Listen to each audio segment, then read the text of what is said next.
Giêsu kabelang che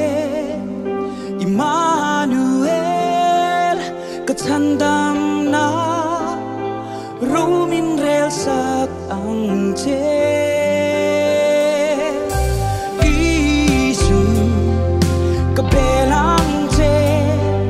Emmanuel kathandam na rumin rel sak ang che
Nun kong suai tu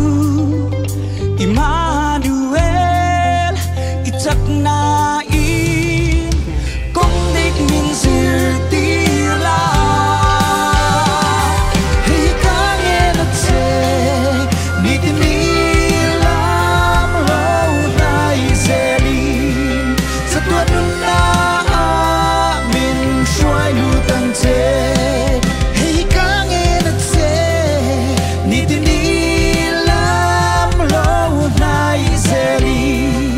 Sa tuwan nun na